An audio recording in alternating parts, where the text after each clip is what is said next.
Assalamu alaikum students. Today I am here with new chapter number 6 enzymes for class 9th. Enzyme पढ़ने से पहले हम basic कुछ चीजें देख लेते हैं, ठीक है।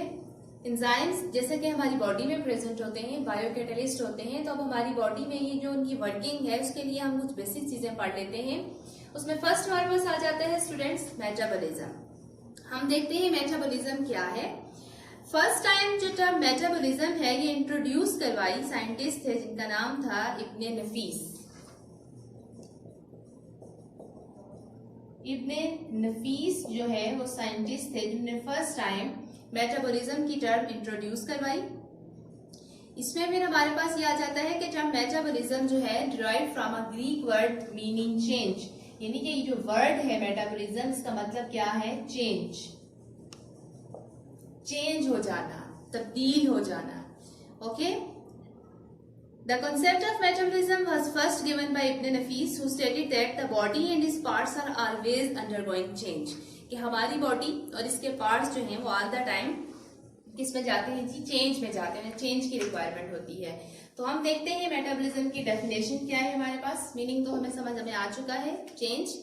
Metabolism basically set of biochemical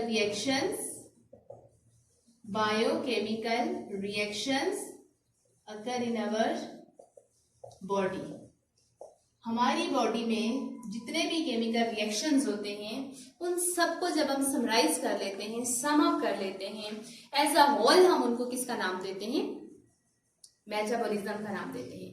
जितने भी हमारी बॉडी में फूड की ब्रेकडाउन में जो रिएक्शन होते हैं, रिस्पायरेशन में जो रिएक्शन होते हैं, ठीक है, एनर्जी बनने के लिए जो रिएक्शन होते हैं, इन सब रिएक्शंस को हम क्या कहते हैं जी? Set of biochemical reactions are called है। इन सबको हम मेटाबॉलिज्म का नाम देते हैं।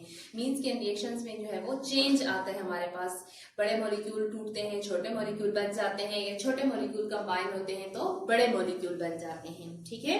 अब हम ये देखेंगे मेटाबॉलिज्म हमारी बॉडी में होती क्यों है, इसका पर्पस क्या है। अभी जो रिएक्शन हमारी बॉडी में होते हैं इनके रीजंस क्या है, व्हाई देयर इज मेटाबॉलिज्म, ठीक है। हम देखते हैं कि मेटाबॉलिज्म जो है वो इसलिए जरूरी है because this process of metabolism allow organism to grow.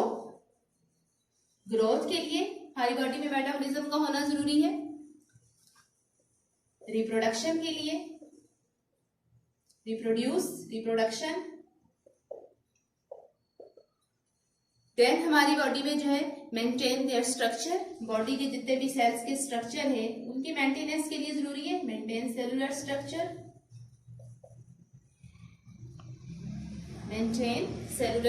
Structure, ठीक है, and respond to the environment, और इस आउटर एनवायरमेंट को रिस्पॉन्स शो करना, ठीक है जी स्टूडेंट्स। यानी कि हमारी बॉडी के अंदर जो जितने भी ये प्रोसेस होते हैं, ठीक है, इसमें क्या है, ये जो रिएक्शंस होते हैं ये होते क्यों हैं? एक तो हमारी बॉडी की ग्रोथ के लिए जरूरी है, रिप्रोडक्शन के लिए जरूरी है, सेलुलर स्ट्रक्चर को मेंटेन रखने के लिए जरूरी है, और दूसरा जो है एनवायरमेंट को रिस्पॉन्स शो करने के लिए, अगर वो एक्सटर्नल एनवायरमेंट है या इंटरनल एनवायरमेंट है। सो अब हम देख लेते हैं मेटाबॉलिज्म की टाइप्स क्या होती है। There are two types of metabolism. Metabolism की हमारे पास टू टाइप्स आ जाती हैं। फर्स्ट हम देख लेते हैं, फर्स्ट है हमारे पास एनाबॉलिज्म, ठीक है, और सेकंड हमारे पास क्या है? कैटाबॉलिज्म। ओके जी स्टूडेंट्स, फर्स्ट हमारे पास क्या है? एनाबॉलिज्म, एंड सेकंड हमारे पास क्या है? कैटाबॉलिज्म। फर्स्ट हम देखते हैं हमारे पास एनाबॉलिज्म क्या होता है। एनाबॉलिज्म के अंदर हमारे पास वो केमिकल रिएक्शन आते हैं students in which larger molecules are synthesised, यानी कि हम यूं कह सकते हैं smaller molecules combine to form larger molecules, यानी कि छोटे मॉलिक्यूल मिलकर बड़ा मॉलिक्यूल अगर बना रहे हूं, ठीक है, ऐसा प्रोसेस, ऐसी मेटाबॉलिज्म जिसमें हमारे पास स्मॉलर मॉलिक्यूल्स कंबाइन हो गए, यानी कि छोटे छोटे मॉलिक्यूल मिलकर बड़ा मॉलिक्यूल बना रहे हूं, तो उसे हम किसका नाम देते हैं? एनाबॉलिज्म का नाम देते हैं, ठीक है। और इसके एग्जांपल में जैसे हमारे पास आ जाता है फोटोसिंथेसिस। फोटोसिंथेसिस की बेस्ट एग्जांपल है, देखिए फोटोसिंथेसिस में छोटे मॉलिक्यूल मिलते हैं, कार्बन डाइऑक्साइड, वाटर, ये मिलकर ग्लूकोज बना रहे होते हैं। ग्लूकोज जो हमारे पास बड़े मॉलिक्यूल में आ जाता है। तो हम देखते हैं कि एनाबॉलिज्म में छोटे मॉलिक्यूल मिलकर बड़ा मॉलिक्यूल बना रहे होते हैं और इसमें एनर्जी जो है वो हमारे पास यूटिलाइज्ड हो रही होती है। एक और चीज में क्या जाती है, this process anabolism utilised energy. इसमें हमारे पास ये प्रोसेस जो एनर्जी यूटिलाइज करता है, जैसे यहाँ पे लाइट प्रेजेंट होती है, फोटोसिंथेसिस का प्रोसेस है तो ये लाइट की मौजूदगी में होगा। यानी कि एनाबॉलिज्म जो हमारे पास प्रोसेस है इसमें लाइट की कंजप्शन होती है, लाइट इस्तेमाल होती है, एनर्जी इस्तेमाल होती है इस प्रोसेस में। अब हम बात करते हैं कैटाबॉलिज्म की। अब जब हम कैटाबॉलिज्म की बात करते हैं तो कैटाबॉलिज्म जो है वो ऐसी मेटाबॉलिज्म है जो इसी एनाबॉलिज्म के अपोजिट में ही है। ठीक है, इसमें हम ये देखते हैं कि बड़े मॉलिक्यूल जो है वो टूट जाते हैं, larger molecules are broken down into smaller one. Larger molecules are broken down into smaller molecules, यानी कि बड़े मॉलिक्यूल जो है वो टूट जाते हैं और छोटे मॉलिक्यूल बन जाते हैं। तो उसमें कुछ इस तरह की कंडीशन होगी, जैसे हमारे पास ये बड़ा मॉलिक्यूल है, इसकी ब्रेकडाउन होगी तो ये हमारे पास छोटे मॉलिक्यूल बन जाएंगे। ठीक हो गया स्टूडेंट्स? है तो ये भी केमिकल रिएक्शन, दैट्स वाई ये किस में आ रहा है, मेटाबॉलिज्म में। तो इसकी एग्जांपल हमारे पास क्या है जी, रेस्पिरेशन या फिर फूड डाइजेशन। ठीक है, तो रेस्पिरेशन में हमारे पास क्या है, रेस्पिरेशन को डिटेल से देखते हैं। रेस्पिरेशन में आप देखिए हमारे पास बड़ा मॉलिक्यूल होता है ग्लूकोज। ठीक है, ग्लूकोज मॉलिक्यूल की ब्रेकडाउन होती है तो ये बन जाता है कार्बन डाइऑक्साइड प्लस वाटर, इसके साथ ऑक्सीजन भी कंबाइन होता है। ठीक है, तो ये कार्बन डाइऑक्साइड और वाटर बना देते हैं, यानी कि बड़ा मॉलिक्यूल टूटता है और छोटे मॉलिक्यूल बन जाते हैं। और सेकेंड इस प्रोसेस में हमारे पास क्या होता है, एनर्जी रिलीज होती है। ठीक है, एनर्जी इस प्रोसेस में क्या होती है, रिलीज होती है, एनर्जी इज रिलीज्ड। ठीक हो गया। अब इसमें जैसे यहाँ पे एटीपी बनती है, एटीपी हमारी बॉडी की सेल्स की क्या है, एनर्जी है। जब रेस्पिरेशन का प्रोसेस होता है हमारे पास तो ये एनर्जी प्रोड्यूस होती है in the form of ATP. तो अब कहते हैं कैटाबॉलिज्म हमारे पास वो टाइप है मेटाबॉलिज्म की जिसमें larger molecules are broken down into smaller molecules. Then इसकी एग्जांपल में रेस्पिरेशन है जिसमें ग्लूकोज मॉलिक्यूल टूटते हैं, छोटे मॉलिक्यूल बन जाते हैं, कार्बन डाइऑक्साइड, वाटर, और एनर्जी रिलीज होती है। तो इस प्रोसेस में हमारे पास एनर्जी क्या हो रही है, रिलीज हो रही है। ठीक है, तो this is about the metabolism, biochemical reactions. ठीक है, in this way biochemical reactions are actually energy transfers. आप देखें इसमें एनर्जी की ट्रांसफॉर्मेशन हो रही है, कहीं किसी स्टेप में एनर्जी कंज्यूम हो रही है और किसी स्टेप में एनर्जी रिलीज हो रही है। ठीक है, तो अब हम देखते हैं कि हमारे पास एंजाइम्स क्या होते हैं।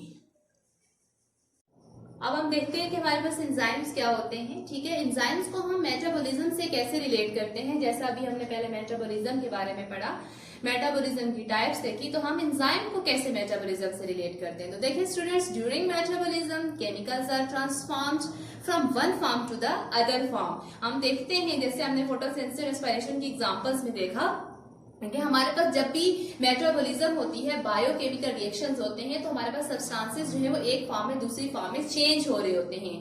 तो जब भी ये हमारे पास रिएक्शंस होते हैं, एक केमिकल दूसरे केमिकल में ट्रांसफॉर्म होते हैं, हमारी बॉडी के अंदर जो बायोकेमिकल रिएक्शंस होते हैं तो उनमें जो रोल प्ले करते हैं ना बेसिक उनकी ट्रांसफॉर्मेशन में, तो वो हमारे पास एंजाइम है। इसलिए हम जो है वो एंजाइम्स को इन रिएक्शंस के साथ, मेटाबॉलिज्म के साथ रिलेट करते हैं। हम ये देखते हैं कि एंजाइम्स जो है वो आर क्रूशियल टू मेटाबॉलिज्म। पहले हम ये पॉइंट बात करते हैं कि जो हमारे पास एंजाइम्स हैं वो हम ये कहते हैं वेरी क्रूशियल और इम्पोर्टेंट, जिसे हम कहते हैं क्रूशियल टू मेटाबॉलिज्म। ये मेटाबॉलिज्म के लिए बहुत ज्यादा इम्पोर्टेंट है, बहुत ज्यादा जरूरी है। विदाउट एंजाइम जो है वो हमारी बॉडी में मेटाबॉलिज्म का प्रोसेस नहीं हो सकता। अब सेकेंडली एंजाइम्स हैं क्या, इन्हें फर्स्ट टाइम किसने इंट्रोड्यूस करवाया, ठीक है, और डेट देख लेते हैं हम। तो एंजाइम्स जो हैं वो 1878 में फर्स्ट टाइम विल्हेल्म कोहनी ने इन्हें इंट्रोड्यूस करवाया। ठीक है, मैं नेम लिख देती हूँ साइंटिस्ट।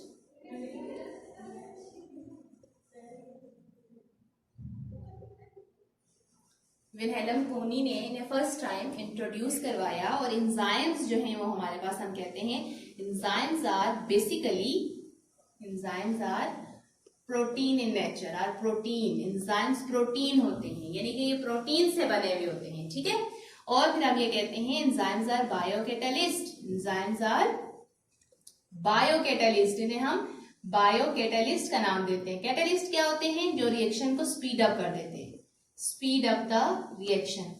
ठीक है, बायो मतलब living organism.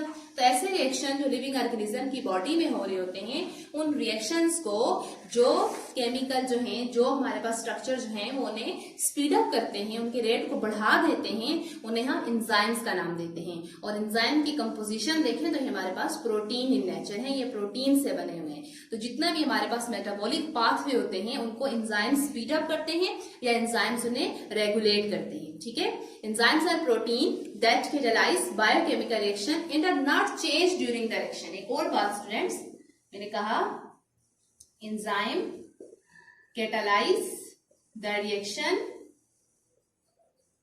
And do not change during reaction. खुद के रिएक्शन के दौरान हमारे पास चेंज नहीं होते। जैसे कि जितनी भी हम कैटलिस्ट की बात करते हैं, केमिकल रिएक्शन में जब कैटलिस्ट यूज होते हैं तो कैटलिस्ट का फंक्शन इतना सा होता है कि वो किसी भी केमिकल रिएक्शन को स्पीड अप कर रहे होते हैं, वो खुद उस प्रोडक्ट में इन्वॉल्व नहीं होते। सिमिलरली यहाँ पे भी एंजाइम्स हम देखें जो कि बायो कैटलिस्ट है, लिविंग ऑर्गेनिज्म की बॉडी में मेटाबॉलिज्म के सेट को, केमिकल रिएक्शंस को रेगुलेट करते हैं। तो ये जितने भी रिएक्शंस कैटलाइज करते हैं, उन रिएक्शन में खुद ये इन्वॉल्व नहीं होते, डू नॉट चेंज। इनकी अपनी जो कंपोजिशन है वो चेंज नहीं होती, मतलब ये खुद रिएक्शन का पार्ट नहीं बनते। इनका फंक्शन सिर्फ इतना सा होता है कि उस रिएक्शन को स्पीड अप कर देते हैं। तो the molecules at which enzymes act are called substrates. तो हम देखते हैं कि वो मोलिक्यूल्स जिन पे एंजाइम एक्ट करते हैं, ठीक है, वो molecules at which enzymes act are called substrate. जिन मॉलिक्यूल्स पे एंजाइम काम करते हैं ना, ठीक है, जिनको उन्होंने स्पीड अप करना है, उसे सबस्ट्रेट कहते हैं। और स्पीड अप होने के बाद, इस रिएक्शन को करने के बाद एंजाइम्स जो हैं वो इस मॉलिक्यूल को कन्वर्ट कर देते हैं आगे डिफरेंट मॉलिक्यूल में, जिसे हम प्रोडक्ट कहते हैं। ठीक है, enzyme convert substrate into product. किसमें बदल देते हैं जी? इनको प्रोडक्ट में बदल देते हैं। ठीक है, और खुद उस रिएक्शन से आउट हो जाते हैं। हम इनको एग्जांपल से देख लेते हैं, ठीक है, आपको ज्यादा अच्छे समझ आ जाएगी। जैसे फॉर एग्जांपल मेरे पास जो है यहाँ पे देखें,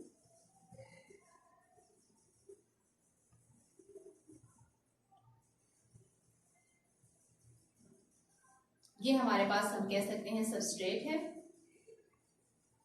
ठीक हो गया, इसका एंजाइम के साथ एक्शन होगा।